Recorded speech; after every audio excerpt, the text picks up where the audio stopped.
बिस्मिल्लाहिर्रहमानिर्रहीम। तारीख की किताबों में कौम आद दो कौमों को कहा जाता है, आद उला आद सानी, और इन दोनों में 100 सालों का फर्क लिखा गया है। आद सानी को कौम समूद कहते हैं और कौम समूद की तरफ हजरत सालेह अलैहिस्सलाम मबूस हुए, जबकि हमारी आज की वीडियो का मरकज आद उला यानी कौम आद है, जिनमें अल्लाह पाक ने हजरत हूद अलैहिस्सलाम को पैगंबर बनाकर भेजा। सबसे पहले तो बात करते हैं कि हजरत हूद अलैहिस्सलाम की कौम यानी कौम आद कहाँ आबाद थी। दुनिया के दो मशहूर समुंदरों बहर अरब और बहर अहमर के दरमियान ओमान, हजरमौत, बहरीन और मगरबी यमन तक एक वसी सहरा है, जिसको सहराए अल अहकाफ कहते हैं। तारीखी हवालों में अल अहकाफ ही कौम आद का मस्कन बनाया गया। कभी ये इलाका बहुत शान शौकत और सरसब्ज हुआ करता था, लेकिन अब ऐसा सहरा बन चुका है कि बड़े से बड़ा मुहिम जो भी कदम रखने से डरता है। इस वक्त मौत की इस वहशतनाक वादी में कदम रखना खुदकुशी के बराबर है। खुश्क रेत के ऐसे बुलंद व बाले टीले हैं कि अगर कोई चीज़ इनमें गिर जाए तो वो लम्हों में गर्क हो जाए। बेशक ये सहरा अल्लाह पाक के अजाब की एक बहुत बड़ी निशानी है। किसी ज़माने में ये इलाका सरसब्ज व सादाब बागात, ठंडे पानी के चश्मों, आबशारों और बहुत ऊंची इमारतों और किलों से भरा पड़ा था। इस इलाके में उस वक्त की दुनिया की सुपर पावर कौम यानी कौम आद आबाद थी। वो इंतहाई ताकत और मालदार कौम थी। तारीखी किताबों में इनका कद 40 हाथ बताया गया है और उनकी औसत उम्र 900 से 1000 साल होती थी। अल्लाह ने इन जैसी कौम दोबारा पैदा ही नहीं की, ऐसी कौम के जिसमें कोई बीमारी ना थी, लोग बुढ़ापा ना देखते थे, न हाथ पांव कमज़ोर होते थे और ना ही उनकी बीनाई में फ़र्क पड़ता था। कहा जाता है कि इस कौम का एक बंदा हमारे आज के दौर के 1000 बंदों से अकेला लड़ सकता था। यानी ऐसी ताकतवर कौम न पहले थी और ना ही बाद में पैदा की गई। कौम आद की ताकत की एक नुमाया खूबी ये थी कि अगर कोई मर्द औरत के साथ एक दफ़ा हम बिस्तरी कर लेता तो वो औरत एक ही बार में हामला जरूर हो जाती थी। इस खूबी की वजह से वह कौम बहुत फैल गई थी। अल्लाह पाक कुरान मजीद फुरकान हमीद में फरमाता है, इस जैसी कौम और मुल्कों में पैदा नहीं की गई। हूद अलैहिस्सलाम को याद करो जबकि उसने अपनी कौम को अहकाफ में डराया। इस आयत में कौम आद के मस्कन अहकाफ की भी तस्दीक होती है। कौम आद में 13 कबीले थे। हज़रत अल्लामा जलालुद्दीन सयूती लिखते हैं कि कौम आद एक ताकतवर, बहादुर और बुत परस्त कौम थी। कौम आद ही वो कौम थी जिसने तूफान नूह के बाद सबसे पहले बुत की पूजा शुरू की थी। बुत परस्ती में पड़ने के बाद इस कौम ने कुफ्र व शिर्क और जुल्म की हदें पार कर दी। मुआसी लिहाज से वह कौम एक सुपर पावर थी, लेकिन फिर उन्होंने पत्थर के खुदा बना लिए और गुमराही, जिहालत, बेहयाई, झूठ और जिना जैसे गुनाहों में डूब गए। वो लोग जब किसी गैर औरत से जिना करते तो वो जिना करते करते ही उस औरत को मार देते थे। इन्हीं बदअमालियों की वजह से अल्लाह पाक ने उन्हीं में से अपने नेक बंदे हजरत हूद अलैहिस्सलाम को पैगंबर मबूस फरमा दिया। इरशाद बारी ताला है, और हमने कौम आद की तरफ उनके भाई हूद अलैहिस्सलाम को भेजा। उन्होंने कहा, भाइयों, अल्लाह ही की इबादत करो, उसके सिवा तुम्हारा कोई माबूद नहीं। क्या तुम डरते नहीं?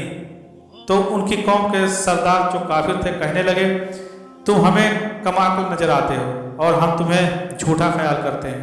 फिर हमने हूद अलैहिस्सलाम को और जो लोग उनके साथ थे उनको निजात बख्शी, और जिन्होंने हमारी आयत को झुठलाया था उनकी जड़ें काट दी और वो ईमान लाने वाले थे ही नहीं। हज़रत हूद अलैहिस्सलाम मुसलसल 50 साल तक अपनी कौम को वाज नसीहत करते रहे, लेकिन इनकी कौम जहालत में ऐसी डूबी थी कि वो अपने पैगंबर की बातों पर कान तक न डरते थे। कौम आद के 2 कबाइल कलमान और खलजान ऐसे थे कि जिनके पास पूरी कौम की सरदारी और हुक्मरानी थी।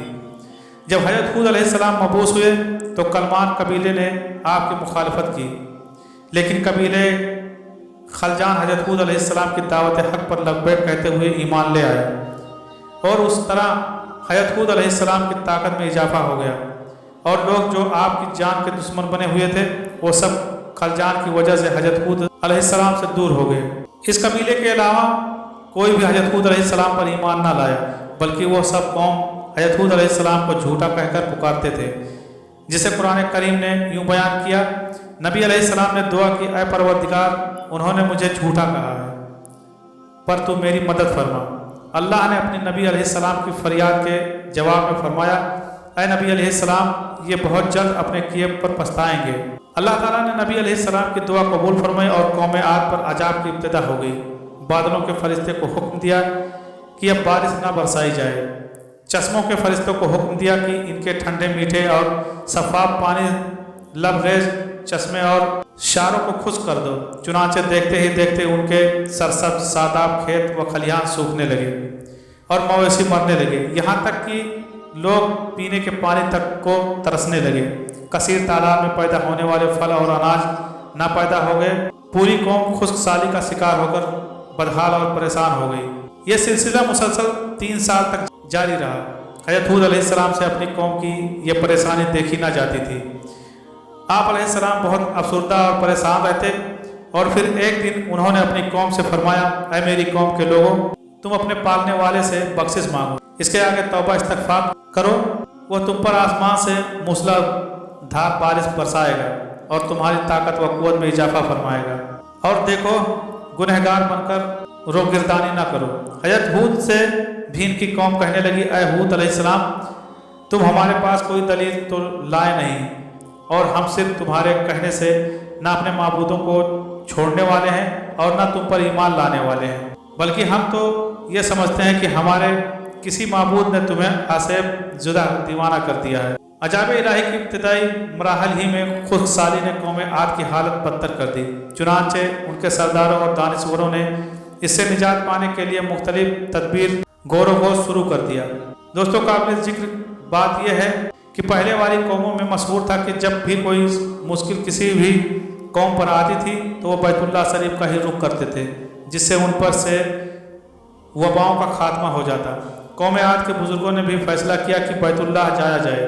चुनांचे 90 अफराद पर मुश्तमल एक वफ्द हज्जाज मुक़द्दस की तरफ रवाना हुआ।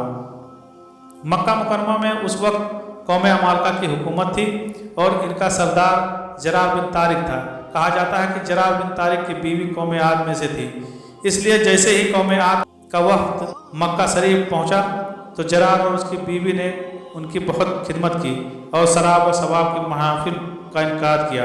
हज़रत इमाम तबरी ने लिखा है कि तकरीबन 1 माह तक वो वफ्द अपने मकसद से गाफिल होकर रक्स और सुरूर की महफिलों में मशगूल रहा। फिर एक दिन जरार बिन तारिक ने अपनी रकासा और गाने वालियों के जरिए से असार में इनको याद करवाया कि वो किस मकसद से हज्जाज मुक़द्दस में आए बैठे हैं। फिर उन्हें होश आया तो ये लोग बैतुल्लाह पहुँचे और रो रो कर अल्लाह पाक से बारिश की दुआ करने लगे। एकदम से काले बादल छा गए। कौम आद के लोग खुश हो गए कि हमारी दुआ कबूल हो गई और बारिश होने वाली है। चुनांचे उन्होंने तैयारी की कि अपने इलाके अहकाब की तरफ निकल पड़े। लोगों की खुशी का इंतहा ही नहीं रही। ये देखकर जैसे जैसे वो वक्त अपने इलाके की तरफ जा रहा था, आसमान से बादल भी उनके साथ था।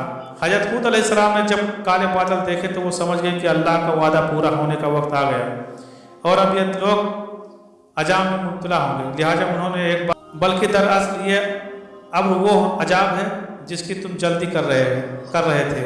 ये हवा का तूफान है जिसमें दर्दनाक अजाब चला आ रहा है, जो अपने रब के हुक्म से हर चीज़ तबाह कर डालेगा। मगर इन बादलों को देखकर भी जब कौम आद ने तौबा ना की, हज़रत हूद अलैहिस्सलाम अपने मानने वाले साथियों को लेकर खतीरा नामी बस्ती की तरफ हिजरत कर गए, जहाँ पर अल्लाह ताला ने उन सब को महफूज रखा। बस हज़रत हूद अलैहिस्सलाम की हिजरत की देर थी कि काले बादल और स्याह होते गए और काला तूफान आ गया। कुरान करीम में है कि अल्लाह ताला ने तेज आंधी का ये अजाब 7 रातों और 8 दिनों तक मुसलसल जारी रखा। आंधी ने किसी एक को भी बाकी न छोड़ा। ये हर एक के पास पहुंच गई। गारों के अंदर, पहाड़ों की घाटियों और चोटियों, घरों, महल्लात और किलों के अंदर सबको फना कर डाला। यहाँ तक कि अहकाब का सारा इलाका सहरा में बदल गया और सारे लोग महल्लात रेत में दफन हो गए। नबी करीम सल्लल्लाहु अलैहि वसल्लम ने फरमाया कि वो आंधी जिसके जरिए कौम आद हिलाक की गई, अल्लाह ने उन पर अंगूठी जितनी जगह के मिस्ल हवा खोली थी। बस वो हवा पहले देहात में गई और वहाँ के लोगों और मवेशियों और मालों को उठाया और आसमान और ज़मीन के दरमियान ले गई। हदीस शरीफ में आता है कि अम्मा आयशा सिद्दीक़ा रज़ी अल्लाह ताला अन्हा ने हुजूर नबी करीम सल्लल्लाहु अलैहि वसल्लम से पूछा, या रसूलुल्लाह सल्लल्लाहु अलैहि वसल्लम, लोग तो बादल देखकर खुश होते हैं कि कि अब बारिश होगी, लेकिन आप सल्लल्लाहु अलैहि वसल्लम के चेहरे पर इसके बरअक्स तशवीश के आसार नज़र आते हैं। आप सल्लल्लाहु अलैहि वसल्लम ने फरमाया, आयशा रज़ियल्लाहु तआला अन्हा, इस बात की क्या जमानत है कि इस बादल में अजाब नहीं होगा, जबकि एक कौम हवा के अजाब से हलाक कर दी गई। इस कौम ने भी बादल देखकर कहा था कि ये बादल है जो हम पर बारिश बरसाएगा।